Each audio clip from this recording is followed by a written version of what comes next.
Olá pessoal, tudo bom com vocês? Aqui é a Júlia do Tarô Sorte na Vida e do Instagram tarô.sorte.na.vida. Tô um pouco rouca hoje. Vamos hoje então a mais uma leitura do tarô Zen de Osho, que é um tarô que eu gosto muito porque ele traz orientações numa chave, né, de uma maneira mais suave, e muitas vezes é disso que a gente precisa quando estamos aí procurando um oráculo, né? Então vamos lá. Hoje nós temos aqui um jogo que abre com a carta do palhacinho, né? Eu chamo ela assim, mas é a carta do espírito brincalhão. E ela mostra um palhacinho soltando aqui luzes de alegria ao redor de si por onde ele passa.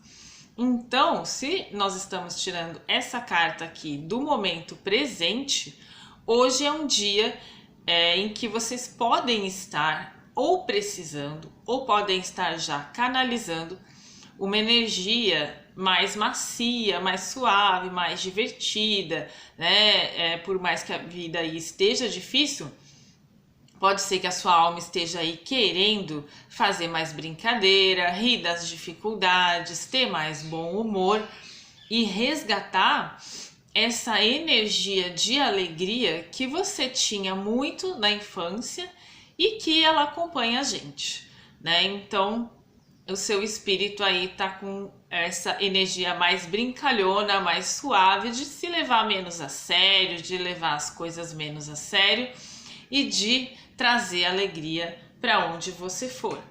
Na parte inconsciente, você está sentindo que um grande ciclo, essa carta do mundo no Tarô Zen, então que um grande ciclo da sua vida se encerrou, e agora temos assim espaço, né, para a abertura de um novo ciclo.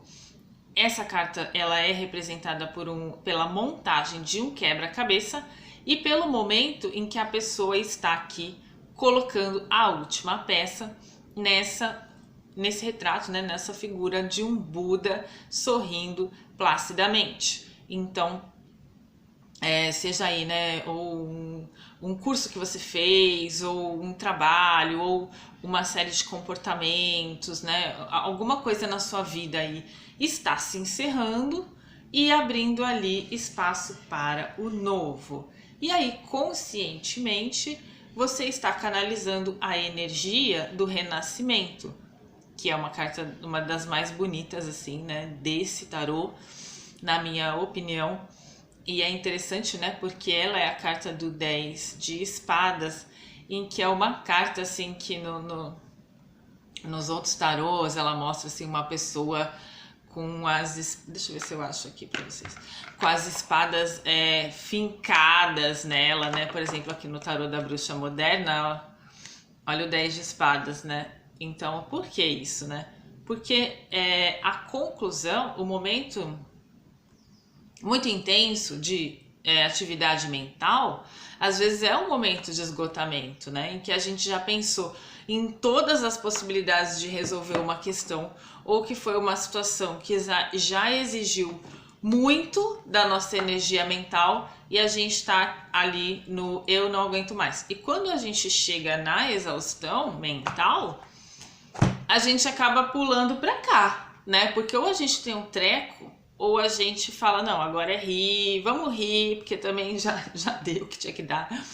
Então, assim, essa carta ela mostra a pessoa, né, ultrapassando o estágio de um camelo depressivo, triste, desistente, né? Então, assim, você não tá mais naquela fase de eu não aguento mais, eu também não vou falar nada, não vou fazer nada, eu já desisti, já perdi a esperança, chega, cansei de brincar. Você também não tá na fase que seria um excesso de passividade, você também não tá no excesso de atividade, que seria eu vou lutar pelo que eu quero, eu vou convencer todas as pessoas do meu ponto de vista, e quem for contra mim eu vou brigar e vou ser agressivo. Não, você já tá aqui no estágio da criança, que é a criança brinca, né? De novo, nessa referência aí de espontaneidade, de leveza, de alegria de ser, né? De fazer as coisas do seu jeito, sem querer agradar o mundo inteiro, porque isso também é impossível. E de suavidade, autenticidade, né? Então, assim, esse é o momento em que meio que o pior já passou de alguma situação e você já tá aí podendo rir, podendo brincar de tudo isso que aconteceu, podendo renovar sua energia, fechando um grande ciclo de comportamentos ou de entendimentos e se abrindo para um ciclo novo da tua vida, né? E com a energia da criança, que melhor é impossível, né? Com a energia de renascer, apesar de você ter sim passado uma fase muito difícil. O que você precisa resolver é muito interessante, né? Quando na posição do resolver cai uma carta positiva, porque normalmente a gente tem que resolver uma coisa negativa, mas se você tem que resolver uma coisa positiva, é porque tá te faltando uma energia mais alegre e suave. Nesse caso aqui, o que você teria que resolver é a aventura. Isso é muito doido, né? Então, assim, sua vida, de certa forma, pode ter entrado numa rotina excessiva. E aí você não sai mais, você não conhece gente nova, você não conhece lugares novos, você não muda mais de ideia, você engessa. Você ficou meio velho no sentido negativo, né? No sentido de... o velho, né? Naquele sentido de algo que não se renova, uma pessoa que não se renova. Ela já tem aquela perspectiva de mundo e não deixa mais nada entrar. Então é para resgatar esse espírito de aventura, de conhecer gente diferente, de fazer coisas diferentes, de se arriscar. Então essa criança, ela tá desbravando um mundo novo sozinha e encontrando um monte de coisa bonita aqui, né? Várias cores. Então, para simbolizar ali esse encontro com o, entre aspas, né, o diferente, porque no fim somos todos iguais, mas assim, fazer coisas novas, andar por lugares novos, comer comidas novas, experimentar um novo tempero aí que você vai fazer na sua comida, ou comer, conhecer a culinária de um outro país, né? Tudo dentro do que é possível, né, gente? Se a gente tiver com dinheiro curto, a gente pode pelo menos comprar uma esfirra de um sabor diferente ali no carrinho da esfirra, por exemplo, né? Tudo é possível dentro das nossas possibilidades. Se a gente já estiver nadando em dinheiro, a gente pode ir para a Índia, né? E conhecer ali o Japão, a Austrália, ir para lugares assim distantes, ou o México, né? Lugares assim que a gente não conhece, não tem muita referência, por exemplo, né? Para a Groenlândia. Você não pode ir para a Groenlândia, você pode passear numa praça do seu bairro que você não conhece. É esse o espírito de aventura que pode estar um pouco travado aí, né? Porque é assim que acontece, né? Quando a gente começa a entrar no desenvolvimento pessoal, a gente vai por um caminho assim, não, melhor é ter disciplina, acho que a disciplina que é o certo. E aí a espiritualidade vem falar assim, olha, você está disciplinado demais. Tem que dar uma abertura ali para o outro lado, que é um equilíbrio dinâmico, né? Como um bambu ao vento, como dizia meu primeiro terapeuta. Então, eu gosto muito dessa imagem, né? Porque é exatamente isso. Você tá muito disciplinado? Legal. Mas a vida não é só disciplina. A vida também é um pouco caótica, bagunçada e criativa. Vamos olhar ali para um outro lado? Vamos lugares novos, ideias novas. Vamos arejar um pouco isso, né? Projetos novos, comportamentos novos, roupas novas, né? Tudo isso, né? Vamos dar uma renovada? Agora, se você tá só renovando, vamos dar uma disciplinada, né? Cada hora você tá aí num estilo, num cabelo, vamos esperar o cabelo dar uma hidratada para depois mudar a cor, né? E assim vai, né? Então, equilíbrio dinâmico. O que você precisa compreender? Bom, aí vem uma carta que eu precisaria de pelo menos um vídeo de 1 hora para explicar. E não vou fazer isso. Então, vou tentar ser bem sintética. O que você precisaria compreender agora é a carta da projeção. Então, quer dizer o quê, né? Isso em termos da psicologia analítica do Jung, né? Ou do Freud, não sei quem inventou a projeção, mas eu sei que eles dois conhecem muito bem esse conceito. A gente tem o quê? Uma mulher olhando para um homem e um homem olhando para a mulher. Mas quando a mulher olha para esse homem, ela não vê quem ele é de verdade, porque isso também só Deus sabe quem cada um é de verdade. Ela vê uma ideia que ela tem dele. E ele vê uma ideia que ele fez dela, mas essa ideia não é realmente quem ela é, e é a mesma coisa aqui. Então, a projeção, eu sempre dou aquele exemplo, né? Acontece quando você, às vezes, passa uma mensagem para um amigo, ele não responde, aí você fica bravo por causa que você quer a resposta naquela hora que você quer ele, a pessoa não responde. E aí você pensa, ele deve estar bravo comigo, e na verdade é você que está bravo com ele, porque você está esperando aquela resposta que ainda não chegou no tempo que você achou que deveria chegar. Né? Então, a projeção é sempre quando a gente pensa uma coisa do outro, que na verdade é um conteúdo nosso, que a gente joga no outro, mas que é nosso. Que é aquela famosa frase do Freud, né? Quando o Pedro fala de João, eu sei muito mais de Pedro do que do João. Ou seja, muita coisa que a gente fala dos outros, né? Na verdade, a gente está falando da nossa forma de ver os outros e não de quem os outros realmente são. E isso para tudo, né? Então eu sempre lembro de uma gravação que os meus amigos psicólogos um dia me orientaram, né? Me falaram, não, escuta isso daqui. Era uma gravação assim de crescimento, de relaxamento, de cura. E que a voz era muito engraçada. E a voz falava assim, o seu chefe te chama para a sala dele. Você já pensa que vai ser demitido? Então é muito engraçado. Então é isso, né? Por que a gente antecipa, né? Ah, não, o cara vai falar isso, a pessoa vai falar isso. Né? Não, calma, vamos esperar o que vai acontecer, né? Vamos ter mais serenidade. Se for demissão, vai ser demissão. Se não for, não foi, mas tudo vai acontecer para nossa expansão de consciência, mesmo que a gente não tenha esse entendimento. É horrível pensar assim? Sim, às vezes é, porque tem coisas injustas e horríveis que acontecem com a gente, e que a gente fala, não é possível que isso aconteceu porque eu não merecia, né? Então, assim, tá, também tem que tomar cuidado com essas ideias. Mas, muitas vezes a gente consegue ver a luz nas dificuldades, né? As oportunidades de crescimento e de treinamento espiritual que as situações difíceis trazem pra gente. Então é isso, gente. Cuidado com a projeção. Cuidado pra você não ficar delirando, achando que fulano tá bravo, que cicrano te odeia, que o fulano de tal, ou que vai acontecer uma coisa ruim, né? Perceba que às vezes é mais o seu medo falando do que o real, né? Toma cuidado com essas projeções, com esse julgamento rápido, com essas paranoia mesmo que a gente tem ali das coisas, né? E sempre observar, poxa, se eu tô pensando isso de uma situação ou de uma pessoa, será que isso não tá falando muito mais de mim, dos meus medos e sentimentos, do que do real, né? Tanto que tem uma frase aí de um psicanalista famoso, se não me engano é o Lacan, que fala: o que está acontecendo, o que você acha que está acontecendo são coisas diferentes. Levar isso para a vida. Bom, o que mais? Conselhos finais, integração, temperança, então assim, saber, né, quando esperar e quando falar, quando ouvir e quando argumentar, quando descansar e quando trabalhar. Então sempre esse diálogo, né, buscar aí o seu equilíbrio.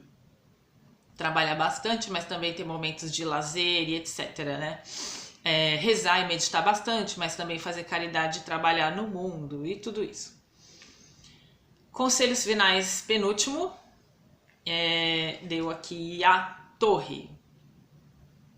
Então, assim, a torre ela fala que muitas vezes na vida a gente sente que alguém puxou o nosso tapete, a gente achou que era uma coisa e era outra, ou a gente tem ali um grande abalo nas nossas certezas e percepções. Mas esse abalo, por mais que ele doa, ele é fortalecedor e libertador. Por quê?